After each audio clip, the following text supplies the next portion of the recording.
मुख्यमंत्री देवेंद्र फडणवीस ने Mumbai cyber cell में दर्ज कराई शिकायत। परिवार की तस्वीर पर अजय हटेवार ने की अशोभनीय टिप्पणी। 2011-12 में छुट्टियां मना रहे थे फडणवीस, परिवार के साथ ही तस्वीर। एनसीपी नेता नवाब मलिक ने कहा, अगर सीएम विदेश में मनाएंगे हनीमून तो लोग देंगे ऐसी ही प्रतिक्रिया। रूस के उफा में नवाज मोदी मुलाकात के बीच आतंकवाद का मुद्दा जोर शोर से उठा। 26/11 के आतंकवादियों के वॉइस सैंपल भारत अब पाकिस्तान को देगा। भारत सरकार का कहना है कि पाकिस्तान में बैठे हाफिज सईद और जकीर रहमान लखवी जैसे 26/11 आतंकवादियों के खिलाफ मामला वॉइस सैंपल से और पुख्ता होगा।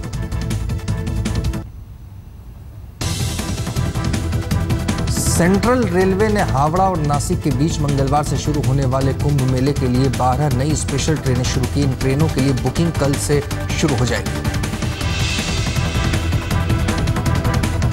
रविवार को नाबार्ड के कॉन्फ्रेंस में वित्त मंत्री अरुण जेटली मुंबई पहुंच रहे हैं। कॉन्फ्रेंस का मुद्दा किसानों और खेतों की पैदावार बढ़ाने से जुड़ा है। शिवसेना नेता ने पार्टी के मुखपत्र सामना के संपादकीय में सवाल उठाया है कि आखिर बीजेपी नेता चंद्रकांत पाटिल ने किसके कहने पर मुख्यमंत्री पर निशाना साधा है। पाटिल ने 2 दिन पहले टिप्पणी की थी कि राज्य में पुलिस पर सरकार की बिल्कुल पकड़ नहीं है, इसीलिए अपराध बढ़ रहे हैं। होम डिपार्टमेंट मुख्यमंत्री देवेंद्र फडणवीस खुद ही संभाल रहे हैं। सामना में इस बात पर भी सवाल उठाया गया है कि आखिर बीजेपी अध्यक्ष अमित शाह के मुंबई दौरे के समय ही ये बात क्यों और किसके कहने पर उठाई गई।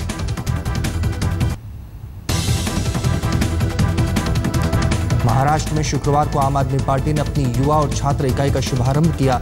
छात्र युवा संघर्ष समिति के नाम से जानी जाएगी ये इकाई।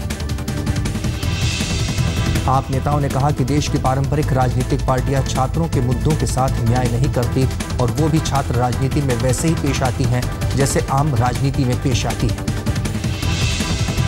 ध्वनि प्रदूषण को लेकर बॉम्बे हाई कोर्ट का रुख सख्त नियंत्रण के लिए 1 हफ्ते का वक्त।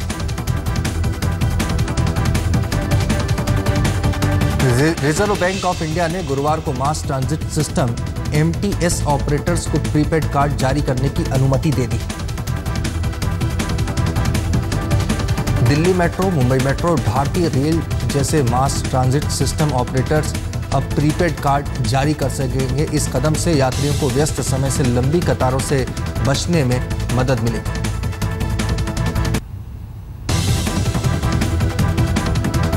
पिछले साल ओले गिरने से किसानों की फसल का नुकसान हुआ था। उनमें से करीब 20% किसानों को कुछ तकनीकी कारणों से अभी तक आर्थिक मदद नहीं मिल पाई थी। अब इन किसानों को सीधे उनके बैंक अकाउंट में मदद भेजी जाएगी। इसके लिए 402 करोड़ की निधि बांटने का आदेश। 20% किसानों को मदद नहीं मिल सकी थी क्योंकि इनमें से अधिकांश के पास बैंक अकाउंट नहीं था। विभागीय आयुक्त को सौंपी गई निगरानी। पालघर में रेलवे कॉन्ट्रैक्टर्स ने बच्चों के काम कराए जाने वाले मुद्दे पर सफाई देते हुए कहा है कि वो बच्चे कभी कभार कॉन्ट्रैक्टर्स की मदद कर देते हैं, आइंदा से नहीं करेंगे। पालघर रेलवे स्टेशन पर रेलवे टैक्स की मरम्मत के लिए नाबालिग बच्चों से काम कराते नजर आए थे कॉन्ट्रैक्टर।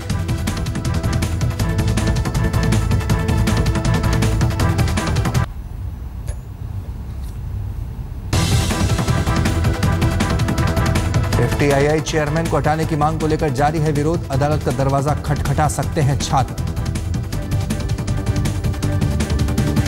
FTII विवाद पर बिग बी ने साधी चुप्पी, कहा मामले की नहीं है कोई जानकारी। FTII विवाद में कूदे अनुपम खेर, सरकार के फैसले का किया विरोध। बोले योग्य शख्स को दिया जाना चाहिए अध्यक्ष का पद। FTII छात्रों के साथ बॉलीवुड की दिग्गज हस्तियां, गजेंद्र चौहान से खुद इस्तीफा देने की अपील। मुंबई एयरपोर्ट पर 6 किलो सोना जब्त, अंतर्राष्ट्रीय बाजार में 1 करोड़ 54 लाख कीमत।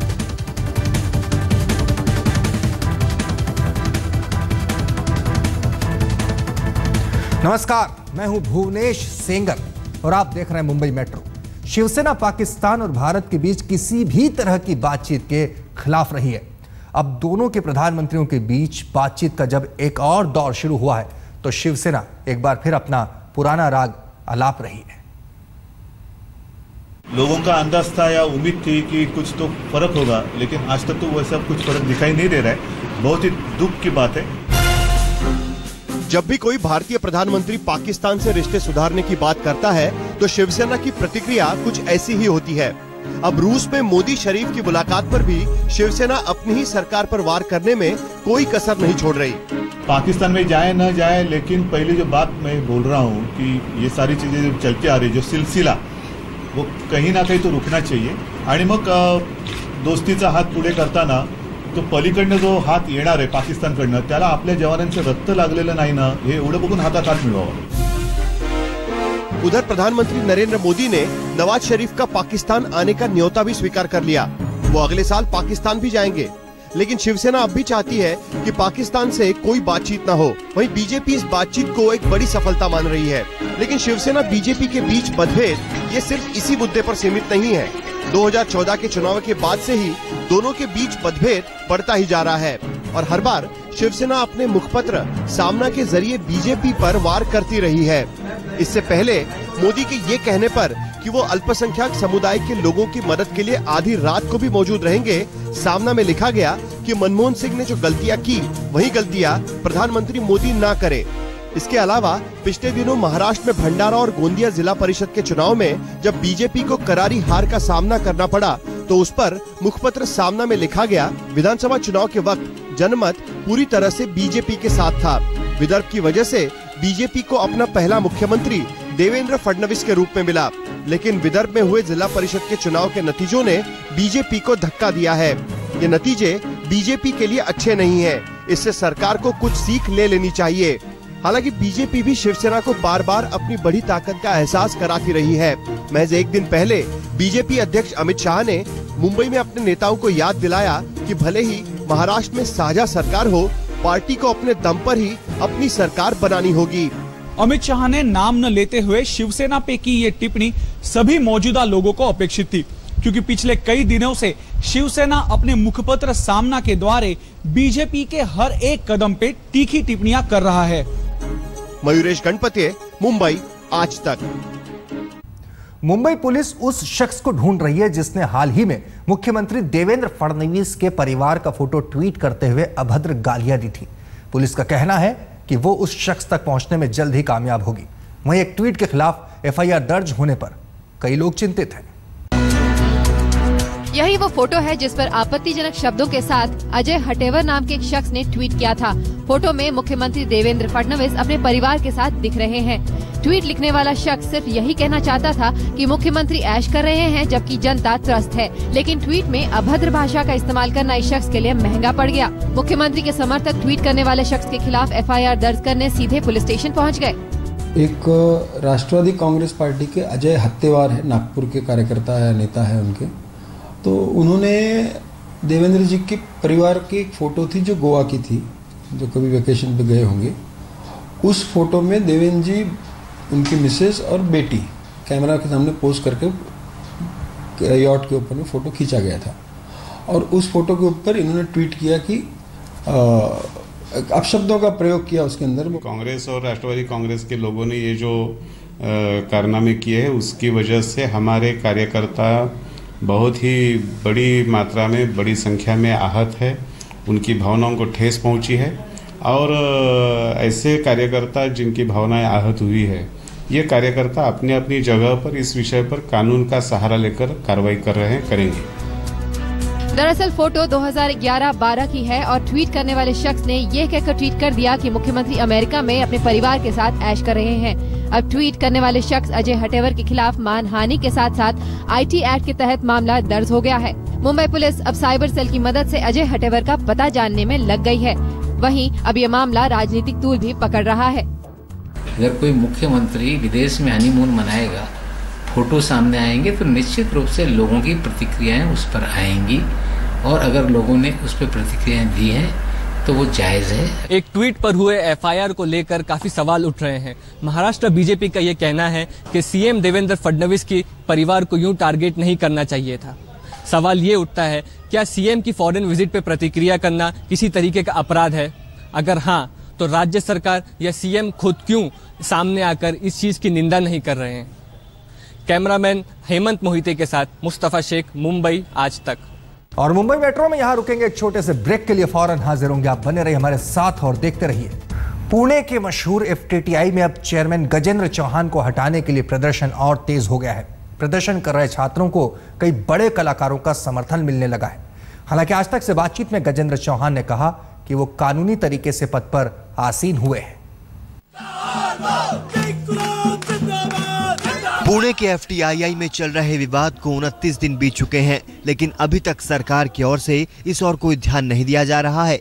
छात्र लगातार इसका विरोध कर रहे हैं। हालात और बवाल पैदा कर सकते हैं, क्योंकि संस्थान के जिस संवैधानिक निकाय के प्रमुख गजेंद्र चौहान को बनाया गया है, वो अब एफटीआई के नए निदेशक को नियुक्त करने जा रहे हैं। अब तो बॉलीवुड के कई वरिष्ठ कलाकार खुलकर विरोध कर रहे छात्रों के समर्थन में उतर आए हैं।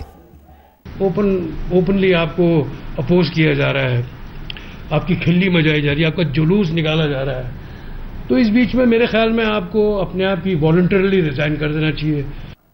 अनुपम खेर ने भी कहा है कि गजेंद्र चौहान को खुद ही पद से इस्तीफा दे देना चाहिए। हालांकि विवादों के केंद्र में बने हुए गजेंद्र चौहान की अपनी अलग ही दलील है। अगर 34 साल काम करने के पश्चात, 20 साल आर्टिस्ट एसोसिएशन में काम करने के बाद, 6 साल थिएटर करने के बाद, 19 साल मैडम हेमा मालिनी जी के साथ थिएटर करने के पश्चात अगर मेरे पास अनुभव नहीं है, तो मुझे लगता है कि लोगों को शायद मेरे कार्य के विषय में जानकारी ठीक से नहीं है।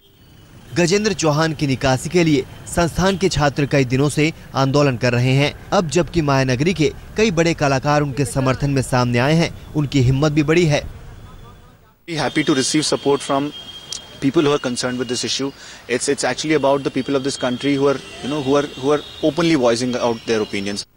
मामला अब अदालत तक पहुंचने वाला है, क्योंकि प्रदर्शनकारी छात्र अब कानूनी मदद लेने की योजना बना रहे हैं। पंकज खेलकर, पुणे आज तक।